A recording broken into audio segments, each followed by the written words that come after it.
When a civilized country like the United Kingdom arrests and charges a private citizen for praying in her mind in a public space, you know the world is truly coming to an end.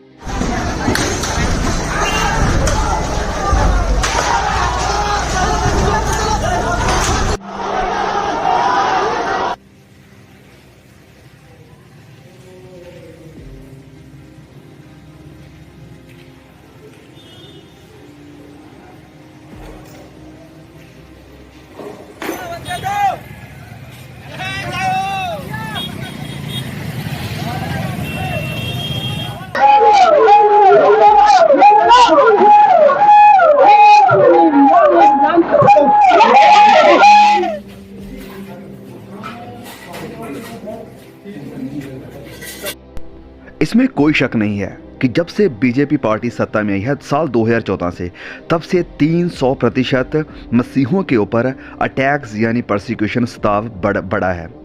147 reported incident से ये घटनाएं बढ़कर 486 हो गई हैं 2021 के data के according. और अब साल 2022 में हम देख सकते हैं कि ये और ज़्यादा बड़े लेवल पे बढ़ चुका है।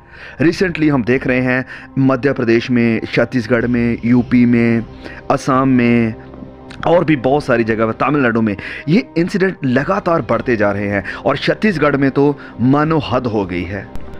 कोई दिन ऐसा नहीं गुजरता है जिस दिन मसीहों के ऊपर अत्याचार की, स्ताव की, परसिक्यूशन की कोई खबर सामने नहीं आती है। ये सब हो क्यों रहा है? वेल, इसका सिंपली कारण बताया जा रहा है धर्मांतरण, लोगों का धर्म परिवर्तन। लेकिन क्या धर्म परिवर्तन गलत बात है? बिल्कुल भी नहीं, क्योंकि इंडिया का जो कॉन्स्टिट्यूशन है, जो संविधान है, वो आज्ञा देता है कि कोई जहां चाहे, जिधर भी चाहे अपना धर्म परिवर्तन कर सकता है। अगर मैं क्रिश्चियन हूं और मुझे लगे कि नहीं, मुझे किसी और धर्म में जाना है, तो मैं जा सकता हूं, कोई मुझे रोक नहीं सकता है। मुझे किसी तरह की कोई भी कंपल्शन, कोई भी जबरन, कोई ऐसा चीज़ नहीं है जो मुझे रोक सकती है। लेकिन ये सब हो क्यों रहा है? क्योंकि लोग ये झूठ को फैला रहे हैं कि जबरन, लालच के साथ लोगों का धर्मांतरण किया जा रहा है। लेकिन मैं बताऊं कि इसका एक भी, सुनिए इस बात को, एक भी एग्जाम्पल नहीं है या एक भी केस है, एक भी मामला ऐसा नहीं आया है जिसमें यह दिखा हो कि हाँ, जबरन, तलवार के दम पर, पैसे के दम पर या किसी और ऐसे जबरदस्ती किसी का धर्मांतरण किया जा रहा है। ऐसा कुछ नहीं है। लेकिन बस ये झूठी अफवाह बनाकर लोगों को भड़काया जा रहा है, राजनीति के नाम से, धर्म के नाम से, और बस देश का, इंडिया का माहौल ख़राब करके मसीहों को सताने की ज़बरदस्ती कोशिश करी जा रही है। इंडिया का संविधान हम सबको अपने अपने धर्म का प्रचार करने की, अपनी आइडियोलॉजी का प्रचार करने की, अपने जो भी हमारा प्रोडक्ट है या जो चीज़ है उसका प्रचार करने की आज्ञा देता है, अनुमति देता है। लेकिन क्यों सिर्फ जब मसीही लोग अपना प्रचार करते हैं, जब मसीही लोग बाइबल लेकर चलते हैं, तो उनके ऊपर यह धब्बा लगाया जाता है कि वो धर्म परिवर्तन कर रहे हैं? क्यों सिर्फ मसीहों को ही यह स्ताव मिल रहा है? आप किसी और मजहब में चले जाओ, आप किसी दूसरे मजहब के जो रिलीजियस प्लेसेस है, जगह हैं, वहाँ पर चले जाओ, किसी को कोई प्रॉब्लम नहीं है, किसी को कोई दिक्कत नहीं होती है। लेकिन जैसे ही आप चर्च जाते हैं, जैसे ही आप बाइबल को पढ़ना शुरू करते हैं, तो लोगों को प्रॉब्लम होना शुरू हो जाती है। ऐसा क्यों है? Because the light is often hated by the darkness. जो रोशनी है हमेशा से अंधकार को उससे प्रॉब्लम रही है। देखिए, इसमें कोई सरप्राइज वाली बात नहीं है, कोई भी हैरानी वाली बात नहीं है कि मसीहों के ऊपर ये अत्याचार इंडिया में हो रहा है। सबसे ज़्यादा हैरानी की बात पता क्या है? कि ये मसीहों के ऊपर अत्याचार उन देशों में भी बढ़ चुका है जहाँ पर हमने सोचा भी नहीं था। हाँ, मसीही देशों में, इंग्लैंड जैसे देशों में, जहाँ से कितने बड़े बड़े मसीही योद्धा खड़े हुए हैं।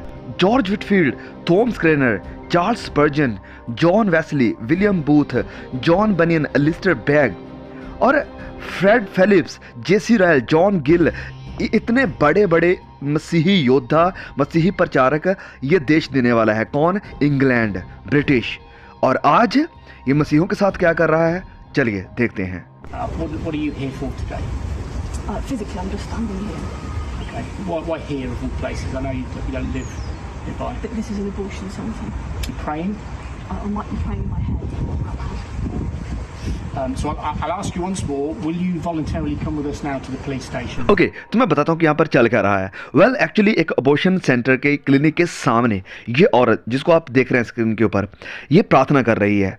कोई प्रोटेस्ट नहीं कर रही है, किसी तरह का कोई हल्ला नहीं कर रही है, बस चुपचाप शांत खड़े होकर अपने मन में ही अंदर प्रार्थना कर रही है खुदा के सामने कि प्रभु इन लोगों के मनों को बदल, इन लोगों की सोचों को बदल जो बच्चों का कोख में ही, गर्भ में ही कत्लेआम कर रहे हैं।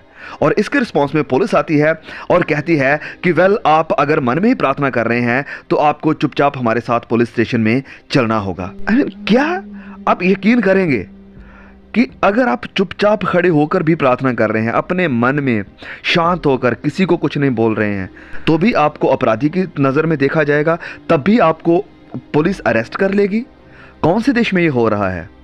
क्रिश्चियन देश में, वो देश जो मसीही होने का दावा करते हैं, वो देश जिसने इतने बड़े बड़े मसीही योद्धाओं को जन्म दिया है, वो देश आज सिर्फ मन में ही चुपचाप प्रार्थना करने के लिए भी अरेस्ट कर रहा है लोगों को। प्लीज़ वीडियो में एंड तक बने रहिए, क्योंकि जैसे हम देखेंगे और डिस्कस करेंगे कि कैसे ना सिर्फ इंडिया, ना सिर्फ यूके, वरन यूनाइटेड स्टेट्स अमेरिका और भी बहुत से अलग अलग दुनिया के हिस्सों में मसीहों के ऊपर अत्याचार बढ़ा है, और हम ये भी देखेंगे कि हम इन सब का सामना कैसे करेंगे और हमें इसे कैसे देखना चाहिए। Thanks for having me. This order is designed, the law is designed to protect public spaces from praying. Okay, तो ये है वो लेडी जो कि अभी बेल के ऊपर बाहर है, और वो बता रही है कि पिछले तकरीबन 20 सालों से वो लगातार उपवास में प्रार्थनाएं कर रही हैं और लगातार ऐसे ही अबॉर्शन सेंटर्स में अलग अलग जगहों पर जाकर प्रार्थना करती थी। लेकिन ये बहुत ही हैरानी की बात है कि पहली बार ऐसा हुआ कि प्रार्थना करने पर भी आपको अरेस्ट किया जा रहा है। So the story continues. ऐसे बहुत सारे इंसिडेंट्स हैं। अब मैं ये सारी न्यूज़ आपको क्यों दिखा रहा हूँ, सबसे पहले मैं इस बात को क्लियर कर दूँ ताकि हमें पता चले कि ये जो मसीहों के ऊपर अत्याचार बढ़ा है, ये सिर्फ हमारे इंडिया में ही नहीं है, वरन पूरी दुनिया में है और मसीही देशों में भी है। तो इंग्लैंड, यूके इस लेवल तक पहुंचा कैसे? वेल, जैसे कि मैं कई बार इस बात को ऑलरेडी वीडियोस में कह चुका हूं कि जब आप आत्मिक लेवल पर लो होते हैं, आत्मिक स्तर पर गिरते हैं, तो आप मॉरली भी, नैतिक तौर पर भी गिरना शुरू हो जाते हैं, और वही सब कुछ हमें यहाँ पर देखने को मिल रहा है। और इसका रिजल्ट क्या निकला है? वेल, यूके में क्या हो रहा है उसकी भी आप थोड़ी रिपोर्ट देख लीजिए। This is what happens when a nation rejects God. But before I end the show tonight, I have some more bad news for those living in England. The UK is set to be on course to be one of the saddest places to live. Cut to 2023, take a look at these scenes.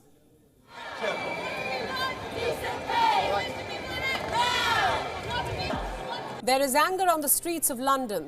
There is frustration, there is acrimony.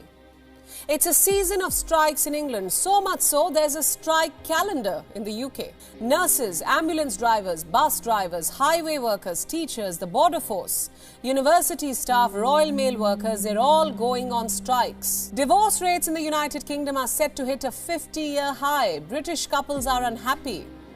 In fact, this is the most unhappy they've ever been since records तो even मसीह began. यीशु की खातिर arrest होना या सताव का सामना करना, ये ऐसी मसीही जगहों के लिए, मसीही देशों के लिए नया हो सकता है। हमारे इंडिया के लिए भी ये नया नहीं है, क्योंकि मसीही लगातार इंडिया में इस स्ताव का, परसिक्यूशन का सामना करते आ रहे हैं, और अब ये स्ताव मसीहों के ऊपर एक बड़े स्तर के ऊपर बढ़ चुका है। जब से बीजेपी 2014 से पार्टी पर आई है, रूल करने लगी है, तब से मसीहों के ऊपर, माइनॉरिटीज़ के ऊपर बहुत बड़ा स्ताव शुरू हुआ है, और ख़ासकर मसीहों के ऊपर, क्योंकि मसीहों में कुछ और चीज़ें नज़र नहीं आती है जिसके कारण उनके ऊपर इल्ज़ाम लगाकर इन्हें सता सके। बस एक ही चीज़ सामने आती है, कन्वर्जन। और इसी कन्वर्जन यानी धर्म परिवर्तन को रोकने के लिए इंडिया के बहुत अलग अलग हिस्सों में, कई अलग अलग राज्यों में ये एक बिल भी पास कर दिया गया है जिसका नाम है एंटी कन्वर्जन बिल, जिसमें कि आप फोर्सफुली किसी को अपने धर्म में नहीं ला सकते हैं या धर्म किसी का नहीं बदल सकते हैं। लेकिन इसमें कोई भी प्रूफ नहीं है, कोई भी सबूत नहीं है कि फोर्सफुली जबरन किसी का धर्मांतरण किया जा रहा है। वेल, तो जैसे मैंने कहा कि हाँ, इन वेस्टर्न कंट्रीज़ के लिए, यूरोपियन कंट्रीज़ के लिए ये स्ताव नई बात हो सकती है, लेकिन इंडिया के लिए, पाकिस्तान के लिए और भी बहुत सारे देशों के लिए जहाँ पर मसीह अत्याचार को सह रहे हैं, ये कोई नई बात या कोई अचंभे की बात नहीं है। Well, imagine seeing your husband, brother, or father brutally killed by religious fanatics. Some families are happy that the martyrs kept their faith. And as Gary Lane found out, they're ready to forgive. I was very proud that my husband stood firm in his faith and that he didn't deny Jesus. Residents there honor the sacrifice of 21 Egyptians brutally murdered last February by ISIS. We were very sad for the first 2 days, but we hadn't seen the video. When we saw them in the video calling to Jesus, we were very comforted. Well तो ये incident था जब ISIS के लोगों ने मसीहों को यानी Egyptian मसीहों को मारा था और ये उनके फैमिली मेम्बर्स हैं। ये बताते हैं कि हम पहले 1-2 दिन तो बहुत ज़्यादा निराश थे, लेकिन जब हमने वीडियोस देखा कि कैसे इन लोगों ने यीशु का इनकार नहीं किया वरन प्रार्थना कर रहे हैं, तो हम बहुत ही खुश हुए, हम कंफर्टेड हुए कि उन्होंने इनकार नहीं किया वरन स्थिर रहे, खड़े रहे। और वो कहते हैं कि हम आज भी इन लोगों को जिन्होंने हमारे भाइयों को, हमारे हस्बैंड्स को मारा है, तो हम उन्हें माफ़ करने के लिए तैयार हैं। हमें उनके खिलाफ कोई गिला नहीं है, कोई नफरत नहीं है। Jesus Christ have mercy on us. When we found out they had been killed for being Christian, we were very comforted because these were God's children and He took them. ये है वो 10 टॉप 10 कंट्रीज़ जहाँ पर मसीहों के ऊपर बहुत ज़्यादा persecution होता है। और ध्यान रखें, इंडिया, पाकिस्तान भी इसमें शामिल है। और हमने पर्टिकुलरली इस टॉपिक के ऊपर वीडियो भी बनाया था, शायद आपको याद हो, आपने देखा हो। और ओपन डोर क्रिश्चियन सर्वे के अकॉर्डिंग ये बताया जाता है कि तकरीबन हर रोज़ 8 मसीही अपने विश्वास के लिए अपनी जान देते हैं और 23 लोगों को, मसीही औरतों को रेप किया जाता है, उन्हें हरास किया जाता है। और 182 चर्चेस के ऊपर अटैक, हमले होते हैं और 276 घरों को जला दिया जाता है, उन्हें तोड़ दिया जाता है। और 1 in 8 high levels of persecution हर जगह पर मसीहों के ऊपर देखने को मिलता है। अमेरिका जैसे ग्रेट देश जो कि बने ही मसीही क्रिश्चियन फाउंडेशन के ऊपर हैं, वहाँ पर क्या हुआ है, वहाँ पर स्कूलों के अंदर से बाइबल को निकाल दिया गया, क्योंकि वहाँ पर हर रोज़ बाइबल को सुबह पढ़ा जाता था, प्रार्थना करी जाती थी, वो बंद कर दी गई है। 10 आज्ञाएं जो कि पब्लिकली लगाई जाती थी सभी के लिए, उन्हें हटा दिया गया है। और यही वो कारण है कि अमेरिका आज गिरता हुआ और अमेरिका में इमोरैलिटी, अनैतिकता बढ़ती हुई हमें दिख रही है। शैतान झूठों का बाप है और वो सच्चाई से, परमेश्वर से और खुदा के लोगों से नफरत करता है। आज नहीं, शुरुआत से ही करता है। और यही वो कारण है कि अगर आप आज इंटरनेट के ऊपर चेक करके देखते हैं तो मसीही ही वो लोग हैं, वो कम्युनिटी है जिनके ऊपर सबसे ज़्यादा स्ताव देखने को मिलता है। और एक फैक्ट ये भी है कि मसीही ही वो कम्युनिटी है जो कि प्यार करना और हर किसी के लिए, अपने दुश्मनों के लिए भी दुआ करना सिखाती है। मसीही लोग तलवार नहीं उठाते हैं, लेकिन फिर भी मसीहों के ऊपर तलवार के साथ अटैक हो रहे हैं। क्यों? क्योंकि शैतान का इसमें बहुत बड़ा हाथ है एंड इस बात को हमें कभी भूलना नहीं चाहिए।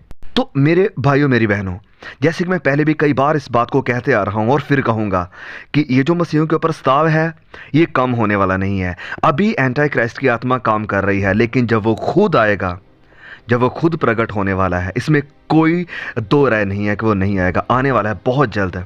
और जब वो खुद आएगा तो ये मसीहों के ऊपर स्ताव बड़े हाई लेवल पर जाएगा।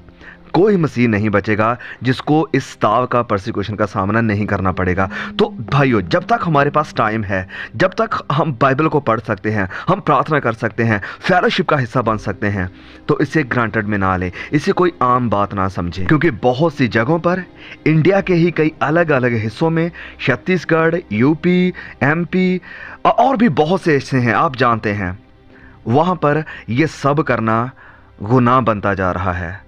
और ये पूरे इंडिया में और पूरी दुनिया में होने वाला है। एंड पाकिस्तान में भी सेम चीज़ हमें देखने को मिलती है। और ये अचंभे की बात है कि जितने भी ये स्ताव सह रहे लोग हैं या देश हैं या राज्य हैं, ये प्रार्थना नहीं कर रहे हैं कि प्रभु हमें अच्छा बंगला दे, बड़ी गाड़ी दे, प्रोस्पेरिटी दे, धन दौलत दे, हमारा कनाडा का वीज़ा लग जाए, जैसे कि बहुत से आज प्रोस्पेरिटी का प्रचार करने वाले झूठे नबी कर रहे हैं। वरन इनकी दुआएं ये है कि प्रभु इस स्ताव का सामना करने की हिम्मत दे, विश्वास में खड़े रहने की, दृढ़ रहने की और बने रहने की हमें हिम्मत दे। So pray, as you pray for the believers, just know that they're not asking for persecution to end. They're asking that the Spirit of God would come and continue to give them boldness to preach the good news of Jesus Christ. Well, तो जब हम बात करते हैं Canada की, तो Canada भी इसमें अब पीछे नहीं रहा है। कनाडा एक और क्रिश्चियन कंट्री, यहाँ पर चर्चेस को शट डाउन कर दिया गया, बंद कर दिया गया, पास्टर को अरेस्ट करके उसे जेल में डाल दिया गया। A wave of Christian persecution is underway, only this time it's not in China, but Canada. It's happening mostly in Alberta and Ontario. Read on Bond this week, Pastor Artur Pawlowski of Fortress Adullam Church says police mistreated him during his recent arrest and jailing. He warns others, quote, "They're going to come after you. It's just a matter of time." Well, तो मेरे भाई और बहनों, ये सिर्फ कुछ ही incidents हैं जो कि मैंने यहाँ पर आपको दिखाए हैं वेस्टर्न और यूरोपियन कंट्रीज़ के। दिखाने का मकसद ये था कि जैसे वचन में लिखा है, प्रभु यीशु ने कहा था मत्ती अध्याय 24 में कि हर जाति के लोग तुमसे बैर रखेंगे, तुमसे नफ़रत रखेंगे। कोई क्रिश्चियन कंट्री भी नहीं बचेगी जो कि आपकी सपोर्ट में रहेगी, वो भी मसीहों से नफ़रत करेंगे। और वो भी पूरा हो गया है हमारी आंखों के सामने। ऐसा पहले कभी नहीं हुआ था कि सिर्फ आपको दुआ करने के कारण ही आपको अरेस्ट किया जाए। ऐसा कभी भी इंग्लिश देशों में या क्रिश्चियन देशों में नहीं हुआ था कि आपके चर्चेस को बंद करके पास्टर्स को मिसट्रीट किया जाए और पास्टर को अरेस्ट कर दिया जाए।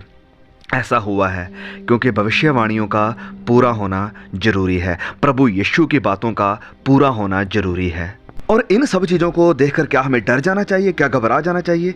नहीं, हमें खुश होना चाहिए, आनंदित होना चाहिए। इसलिए सबसे पहली बात, क्योंकि बाइबल की बातें पूरी हो रही हैं। दूसरी बात, क्योंकि हमारा उद्धार, हमारा छुटकारा नज़दीक आ रहा है।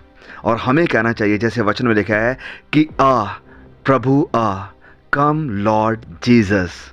और ये टाइम जिसमें हम रह रहे हैं, ये वो वक्त नहीं है कि हम झूठे नबियों, झूठे प्रॉफिट, झूठे लोगों के पीछे लगकर जो कि हमें प्रोस्पेरिटी का, धन दौलत का, ऐशो आराम का प्रचार कर रहे हैं। ये वो वक्त नहीं है कि हम इनके पीछे लग के इनकी बातें सुनकर इन चीज़ों का विश्वास करें। अब वक्त है कि हम प्रभु यीशु की क्रूस को उठाकर, जैसे वो कहता है कि जान देने तक भी मेरे साथ रहे, वफादार रहे, वो वक्त आ गया कि हम प्रार्थना में बढ़ें, प्रभु से प्रार्थना करें कि खुदा हमें हमारे विश्वास में मजबूत कर। इन सब चीज़ों को आते हुए देखकर हम डर ना जाएं, घबरा ना जाएं, विश्वास से पीछे हट ना जाएं, वरन प्रार्थना ये करें कि प्रभु मुझे मजबूत बना, मुझे स्ट्रॉन्ग बना, कि तेरे सुसमाचार का प्रचार भी इन कठिनाइयों में मेरी ज़ुबान से बंद ना हो। और मसीह में मेरे भाइयों, मेरी बहनों, वचन हमसे कहता है कि धीरज के साथ, सब्र के साथ इस दौड़ को दौड़िए। किसको देखते हुए, किसकी तरफ ताकते हुए? प्रभु यीशु मसीह की तरफ ताकते हुए, जो कि हमारे विश्वास का कर्ता और इसे संपूर्ण करने वाला है। और जब हम उसकी तरफ देखेंगे, जब हम उसकी तरफ ताकते रहेंगे, जब हमारी स्ट्रेंथ, हमारी ताकत, हमारा बल, जोर उसकी तरफ से आएगा, तो फिर कोई चीज़ हमें हिला नहीं सकेगी, हमें किसी भी तरह से गिरा नहीं सकेगी। तो मेरे भाई और बहनों, इस दुनिया में, इस वक्त में, चाहे किसी भी तरह के दुख या क्लेश का हम सामना करते हैं, तो इस बात को याद रखिए कि इस समय के दुख और क्लेश उस महिमा के सामने जो हम पर प्रकट होने वाली है, ये कुछ भी नहीं है, क्योंकि वचन हमसे यह वायदा करता है। और मैं आपको यहाँ पर बताना चाहूँगा कि आज के हमारे इस वक्त के लिए, जिस वक्त से मसीहत को गुजरना पड़ रहा है और जिस वक्त से मसीहत गुजरने वाली है, आप मेरे भाइयों बहनों, हमारे लिए एक किताब बहुत ही तसल्ली और बहुत ही उम्मीद को लेकर आ सकती है। और वो किताब है बाइबल की आखिरी किताब, प्रकाशित वाक्य, द बुक ऑफ रेवलेशन। और मैं आपको बताना चाहूँगा एक गुड न्यूज़ कि उस चैनल के ऊपर, जैसे कि आप में से बहुत से लोग जानते हैं, ऑलरेडी देख भी चुके हैं, कि हमने बाइबल स्टडी को शुरू किया है। और इंट्रोडक्टरी वीडियो ही आपके लिए इतनी बड़ी ब्लेसिंग का कारण बनने वाली है कि आप सच में इस बुक से प्यार करना और इस बुक को पढ़ना शुरू कर देंगे। प्लीज़ हमारे उस चैनल के ऊपर जाइए, उस चैनल का लिंक मैं आपको नीचे डिस्क्रिप्शन में दे दूंगा। प्लीज़ विजिट कीजिए और हमारे उस चैनल को सब्सक्राइब जरूर कीजिए और बुक ऑफ रेवलेशन स्टडी को हमारे साथ मिलकर करिए। और मैं आपसे कहना चाहूँगा कि प्लीज़ अभी इस किताब को, यानी प्रकाशित वाक्य को पढ़ना शुरू कर दें। सो प्रभु मुझे, आपको, तमाम हमारे भाई बहनों को हिम्मत दे, ताकत दे कि इन बुरे दिनों का, कठिन समयों का हम सामना मिलकर विश्वास में कर सकें और मैं आपसे कहूँगा, विनती करूँगा कि प्लीज़ जितने भी हमारे छत्तीसगढ़ में मसीह भाई बहन हैं और भी जगहों पर जितने भी भाइयों के ऊपर, मसीहों के ऊपर अत्याचार हो रहा है, सताव हो रहा है, प्लीज़ उनके लिए प्रार्थना करें। क्योंकि मैंने वीडियोस देखे हैं, बहुत मुश्किल है भाइयों, बहुत कठिन है, लेकिन फिर भी मैं परमेश्वर का धन्यवाद देता हूं और उनके विश्वास को सलाम करता हूं कि वो विश्वास से गिरे नहीं हैं। भले उनके ऊपर लाठियां बरस रही थी, भले लोग उन्हें लातों से मार रहे थे, उनके परिवारों को, उनकी औरतों को, बच्चों तक को भी सता रहे थे, फिर भी उन्होंने विश्वास को नहीं छोड़ा। बहुत मुश्किल है, लेकिन वो विश्वास में बने हुए हैं। प्लीज़ आप जितने भी मेरे भाई बहन हैं उन सभी के लिए प्रार्थना जरूर करें और ख़ुद के लिए भी प्रार्थना करें कि प्रभु हमें स्ट्रॉन्ग बनाए, हमें हिम्मत दे। So please book of Revelation को जरूर पढ़िए और मिलकर हम उसकी भी स्टडी करेंगे। खुदा मुझे, आपको, हम सबको संभाल कर रखे। आमीन।